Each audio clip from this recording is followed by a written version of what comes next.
COVID-19. COVID-19. Terus COVID-19. COVID-19. Coronavirus. The coronavirus. Coronavirus.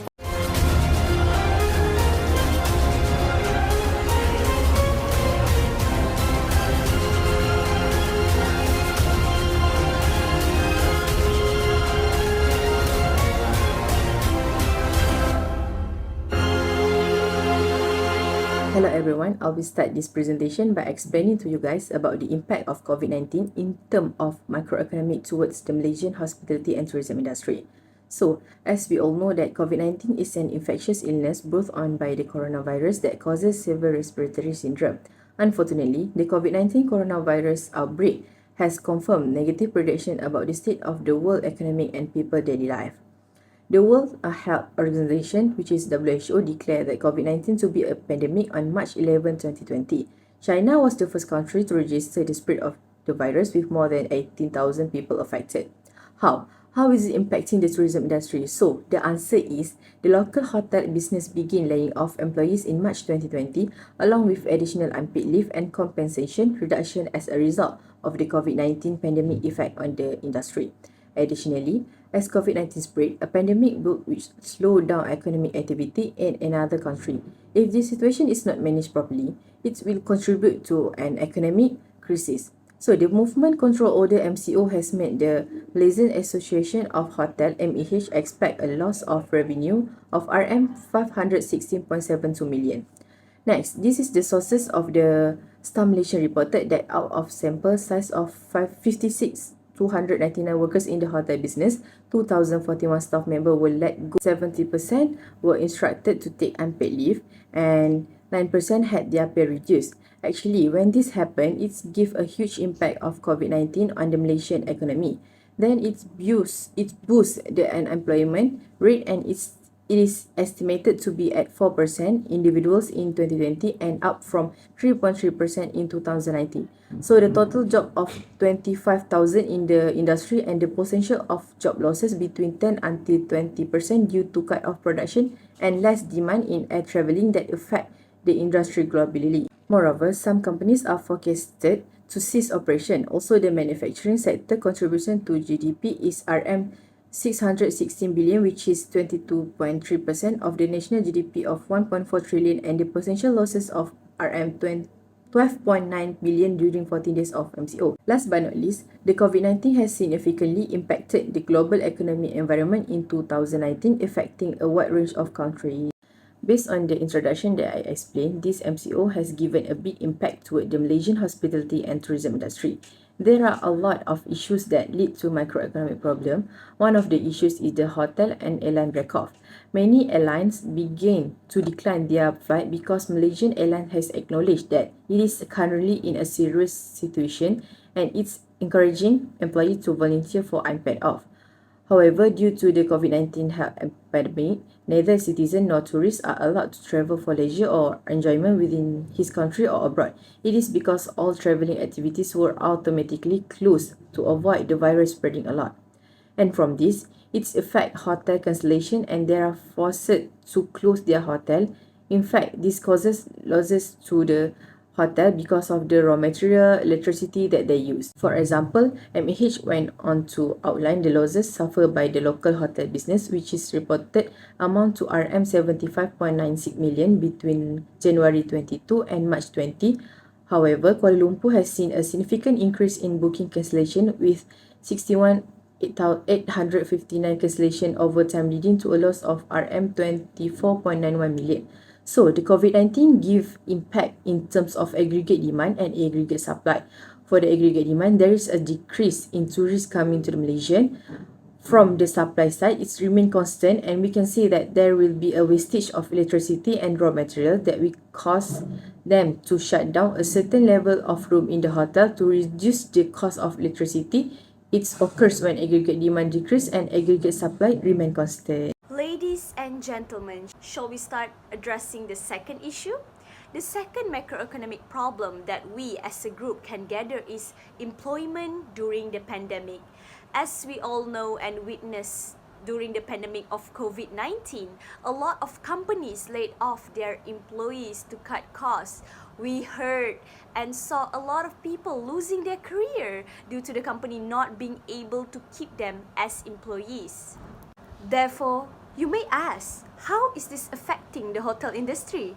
Well, the hotel industry, or I must say the travel and hospitality industry, relies heavily on service and human interaction. During the pandemic, as we all aware, we experienced a few lockdowns that forbid citizens to go outside of the country. This also applies for a few countries such as South Korea, New Zealand, and more countries forbidding their citizens to go outside of their home, as well as leaving the countries.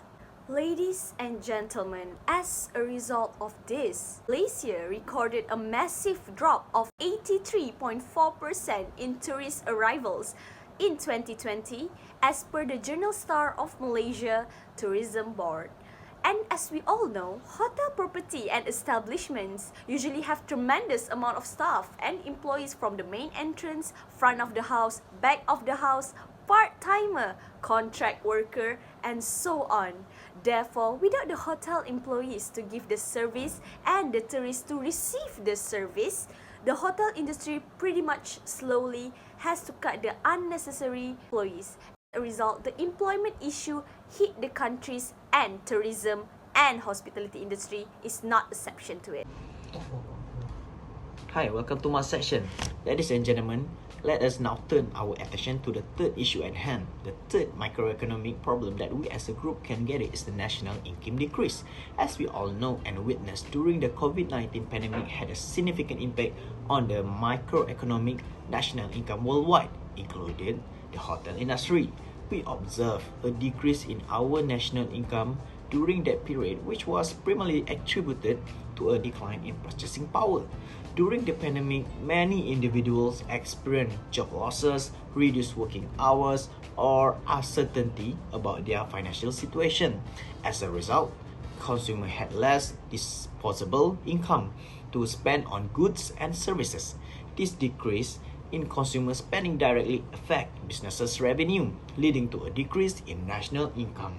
How is this affecting hotel industries? The hotel industry has been severely impacted by the COVID-19 pandemic, emerging as one of the hardest hit sectors. Global travel restrictions concerns related to the virus have collectively led to a significant decrease in national income for hotels on a global scale. During the pandemic, our region implemented a series of stringent movement restrictions that imposed severe limitation on citizens, prohibiting them from leaving their homes. This measure significantly diminished purchasing power in the market, leading to a decrease in our economy. In 2022, the revenue growth in the hotel market in the accommodation industry in Malaysia was at 34.4%, a decrease compared to a 40.3% growth in the previous year. Based on the statistical graph, it is evident that the economic growth of our country has significantly decreased compared to the previous year, primarily due to the far-reaching impact of the COVID-19 pandemic on the hotel market as a whole. The outbreak of COVID-19 has caused the tourism industry to be at a critical level because there is no tourism activity from foreigners or locals.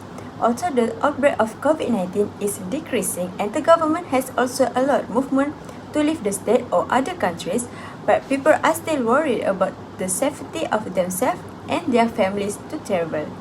Therefore, the tourism industry needs to play a role in increasing tourism promotion through social media marketing. It is also known as digital marketing or e-marketing, which is a platform to build social networks or share information about tourism, such as lodging properties, restaurants, theme parks, and tourist destinations that can attract local or foreign tourists. As we know, nowadays everyone is exposed with digital technology, so it is easy for tourism business to connect with customers through this method. Promotion through this marketing can reach a large target audience using social media, such as for content platforms like YouTube or TikTok. Furthermore, ads and influencers service on Instagram, while for social sites on Facebook and Twitter. The tourism industry can provide information about SOP or guidelines through social media marketing regarding the prevention of virus outbreaks in tourist areas, so that people feel safe to travel. Next is leveraging online travel agents. OTA can help revive Malaysian as sector and address macroeconomic challenge. OTA provide a centralized platform for travelers to compare price and review and make a reservation, achieving accessibility and convenience. They also negotiate discount rate with hotels, making travel more affordable and appealing to tourists. By offering competitive pricing and attractive promotions, OTA can boost demand for hotel rooms and simulate aggregate demands. This leads to increased employment opportunity within the hotel sectors and generate revenue from the tourism-related activities, contributing to overall economic growth. The adoption of OTA can have a significant positive impact on Malaysian GDP, attracting more tourists, increasing spending, and stimulating the aggregate supply within the hotel sectors. To fully leverage the benefit of OTA, more hotels in Malaysia should embrace this platform. Partnering with OTA provide access to a large customer base, including international travelers. OTA partnership enhance visibility, tap into new market, and attract a diverse range of tourists. Moreover, OTA offer marketing support, further increasing a hotel chance of attracting guests. Given the impact of the COVID-19 pandemic on Malaysian tourism industry, utilizing OTA become even more crucial to enhance accessibility, offer competitive pricing, and attract more tourists. Increased tourism activity through OTA not only stimulates the hotel sector but also contribute to the overall macroeconomic growth by generating employment and boosting revenue. Furthermore, it is essential for more hotels to adopt OTA to revive the tourism sector and support the country economy. Let's move on to the next solution that the hotel could do during COVID-19 as well as facing the macroeconomic problem. Hotel industry could start a new initiative during this pandemic to do cross-training. Cross-training in hotels during the COVID-19 pandemic become particularly advantageous due to the unique challenges and uncertainties it presents to the hospitality industry. This can help in staffing aspect in the hotel. COVID-19 has led to fluctuating demands in the hotel industry. Cross-trained employees can seamlessly fill in for others who may be unavailable due to illness, quarantine, or staffing adjustment. This flexibility ensures that essential hotel operation can continue, even with a reduced workforce. Additionally, this could bring adaptability to changing roles. The pandemic has forced hotels to adapt their services and operations to comply with health and safety guidelines. Cross-training enables employees to quickly learn new roles and responsibilities as hotels modify their offering to meet guest needs and adhere to health protocols. Last but not least, health and safety compliance. Cross-training can include educating employees about health and safety protocol specific to COVID-19.